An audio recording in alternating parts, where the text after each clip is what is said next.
ৰাজ্যত ভয়ংকৰ hit and ৰানৰ ঘটনা এবাৰ খুৰামত্ত চালকে মহতিয়াইছে ইজনৰ পিছত সিজনকৈ পথাচাৰীক আৰু এই যে ভয়ংকৰ দুৰ্ঘটনা সেই ভয়ংকৰ দুৰ্ঘটনাত আহত হৈছে 10 জনৰো অধিক লোক। আমি আপোনালোকক দৃশ্যাংশ দেখুৱাই চেষ্টা কৰিছো। মুঠৰ পৰা ৰাজ্যত সংঘটিত হৈছে পুনৰ এবাৰ হিট এণ্ড ৰানৰ ঘটনা। আমি আপোনালোকক ফুলস্ক্ৰীনৰ জৰিয়তে দৃশ্যাংশ দেখুৱাই দিবলৈ চেষ্টা কৰিছো। খুৰামত্ত চালকে ইজনৰ পিছত সিজনকৈ এবাৰ পথাচাৰীক মহতিয়াই নিছে। এক ভয়ংকৰ ঘটনা সংঘটিত হৈছে নিশা শিলচৰৰ ভয়ংকৰ হিট এণ্ড ৰানৰ ঘটনা। খুৰামত্ত চালকে বলেৰো বাহনেৰে চহৰখনৰ মাজত খুন্দিয়াইছে ইজনৰ পিছত সিজনকৈ লোকক। ঘটনাত আহত হৈছে 10 জনৰো অধিক লোক। আমি আপোনালোক দৃশ্যাংশ দেখুৱাই চেষ্টা কৰিছো আৰু ঘাতক বাহনৰ পৰা উদ্ধাৰ কৰা হৈছে কেইবা কাৰ্টুন সুৰাৰ বটল, যিখন আচলতে বাহনে বহুকেইজন লোকক খুন্দিয়াইছিল। সেই বাহনখনৰ পৰা উদ্ধাৰ কৰা হৈছে কেইবাটাও সুৰাৰ কাৰ্টুনৰ বটল। আমি আপোনালোকক দৃশ্যাংশ দেখুৱাই চেষ্টা কৰিছো আৰু সমান্তৰালকৈ উত্তেজিত ৰাইজে ভাঙি চুৰমাৰ কৰিছে বাহন। ইতিমধ্যে চালকক আটক কৰা হৈছে। মুঠৰ ওপৰত নিশা শিলচৰত উত্তপ্ত পৰিস্থিতিৰ সৃষ্টি হৈছে, কিয়নো শিলচৰ চহৰত সংঘটিত হৈছে ভয়ংকৰ হিট এণ্ড ৰানৰ ঘটনা। সুৰাৰ লাগীত মাতাল হৈ এগৰাকী চালকে নিশাৰ চহৰৰ মাজত চলাইছে তাণ্ডৱ চলাইছে বলেৰো বাহনেৰে ৰাজপথৰ বিভিন্ন বাহনসহ এজনকৈ 10 জনৰো অধিক পথাচাৰীক খুন্দিয়াইছে। আমি দৃশ্যাংশ দেখুৱাই চেষ্টা কৰিছো সমান্তৰালকৈ জানিব পৰা অনুসৰি নিশা চহৰৰ সদৰঘাট অঞ্চলত এগৰাকী মিজু চালকে সুৰাৰ ৰাগীত মাতাল হৈ এখন বলেৰো বাহন দি 3জনকৈ পথাচাৰীক প্ৰথম অৱস্থাত খুন্দিয়াইছিল আৰু এই ঘটনা সংঘটিত কৰি চহৰৰ মাজেদি পলাই যোৱাৰ সময়তে বাহনখনে ৰাজপথত থকা বিভিন্ন বাহনসহ ইজনৰ পিছত সিজনকৈ লোকক মহতিয়াই লৈ গৈ দ্ৰুতগতিত আগবাঢ়ি গৈছিল আৰু ঘটনা প্ৰত্যক্ষ কৰি একাংশ যুৱকে বাইক লৈ ঘাতক বাহনখন খেদি লৈ গৈছে আৰু এটা সময়ত সেই বাহনখন চহৰৰ পাৰ্ক ৰোডত যোৱাৰ পিছতে ৰাজপথত থকা গাঁতৰ বাবে ৰাজপথত সেই বাহনখন আবদ্ধ হৈ পৰিছিল আৰু তেতিয়াই উত্তেজিত জনতাই বাহনখন আটক কৰি ভাঙচুৰ আৰম্ভ কৰিছে আৰু লগতে উপস্থিত ৰাইজে বাহনখনৰ পৰা উদ্ধাৰ কৰিছে কেইবা কাৰ্টুন সুৰাৰ বটল। ইপিনে ঘটনাৰ খবৰ পাই ঘটনাস্থলীত আৰক্ষী উপস্থিত হৈ পৰিস্থিতি নিয়ন্ত্ৰণ কৰাৰ লগতে বাহনখনৰ চালকক আটক কৰি থানালৈ লৈ গৈছে। ধৃত চালকজন মিজোৰামৰ আইজলৰ বাসিন্দা বুলি জানিব পৰা গৈছে। ইফালে প্ৰত্যক্ষদৰ্শীয়ে উল্লেখ কৰা অনুসৰি বাহনখনত চালকসহ আন এজন লোক আছিলে, কিন্তু পৰিস্থিতি দেখি বাহনত থকা আনজন লোক পলাই যাবলৈ সক্ষম হৈছে।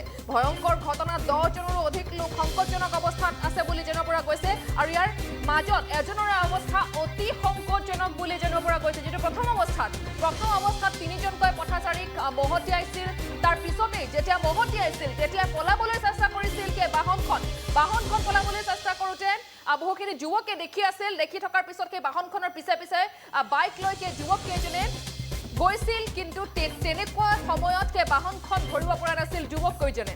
তাৰ পিছতে ৰাস্তাত গাঁত আছিল আৰু সেই গাঁতত খুন্দা মাৰি আবদ্ধ হৈ পৰিছিল বলেৰো বাহনখন।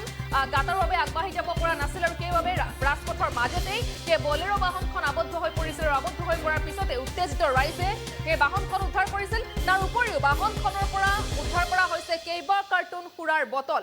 আমি আপোনালোকক দৃশ্যাংশ দেখুৱাই চেষ্টা কৰিছো কেইবা কাৰ্টুন সুৰাৰ বটল এতিয়া উদ্ধাৰ কৰা হৈছে। এই বাহনখনৰ পৰা সমান্তৰালকৈ 10জনকৈ লোক আহত হৈছে আৰু এজনৰ অৱস্থা অতি সংকটজনক বুলি জানিব পৰা গৈছে। আমাৰ হাতত এই সন্দৰ্ভত কিছু ভাষ্য আহি পৰিছে, শুনাবলৈ বিচাৰিছো।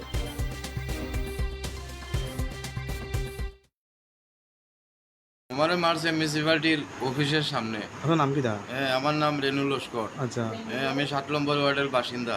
আমার বাড়িঘর ফ্ল্যাটে ডুবার শব্দে আমি স্কুল হয়ে থাকি। আমি যতক্ষণ আওয়াজ লাগছি কই থেকে? আমি গোপালগঞ্জ বাজারে আমার ছাত্রীর দোকান আছে, আমি রিপেয়ারিং করি, একটা রিপেয়ারিং মেস্তরি আমি শিলচর বাজারের।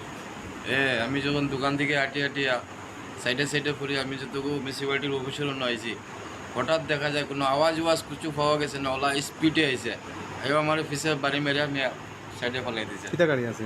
গাড়ি বলেরো। মানুষে কইছে বলেরো গাড়ি ফেলাইছে। এতটুকু আর হয়েছে না, আমার যে ফেলাইছে আমি সুযোগ আমার বাক্কার সময় লাগছে। লাগার পরে তারা মিউনিসিপালিটির অন্যেরও মনে করে তারা চৌকিদার নি অফিসের না কিতা তারা আমার খুব হেল্প করছে। এই বৃষ্টির শব্দে আমার নিয়ে আবার ব্রিজের তলে তারা বইছে, আমার খুব ব্লাড গেছে। ব্লাডের লাগি তারা ধরছে যাতে আমার হাত দিয়া ধরার পরে টাইপিক ব্রাঞ্চের তারা আইলো। কইলাম আপনারা সিভিলও যাও। আমরা এটা সব মাতিয়ে দিছি, সিভিলও গেছি, শুনলেও হাত দেয় না। ওদের কতটা করে মেডিকেল যাও, ওদের দিল তো একটু কেতাই দিয়ে ফুসিয়া তোমরা মেডিকেল যাও। আমরা যদি মেডিকেল যেতাম, আমরা খুব গরিব মানুষ, ছাতির লাইটের খাস করিয়া খাই, আমাদের টাকা পয়সা কিচ্ছু নাই। আমি কিলা মেডিকেল যেতাম আর কিলা আমার দই পানি করতাম। আমার মত গরিব আল্লাহর দেশ খুব কমও আছে। কোনো দিন এই শহরের মাঝে গাড়ি চলতে আমি দেখছি না। আমি একটা গোপালগঞ্জ বই আমি কাম কাজ করি, আমি এইভাবে চলতে কোনো গাড়ি দেখছি না। এটা মনে বাইপাস হলে স্পিডে চলে না, যে স্পিডে গাড়িটা ফেলাই আমার গেছে। আমি গাড়িটার দেখবার আমার সাহায্য হয়েছে না। আমি পরে গিয়ে মাথা উঠাইছি, উঠানোর পরেও আরও 2-3 জন মানুষে উঠাইয়া বললে বড় গাড়ি। আমি গাড়ির নম্বর দেখতে পারছি না, কিছু দেখতে পারছি। এই হিসাবে আবার আরেকজন অন্য ফেলাইছে বাইক সহ। যিকোনো খবৰৰ বাবে যোগাযোগ কৰক আমাৰ এই নম্বৰত 7099017330 আৰু 7099017110। যিকোনো খবৰৰ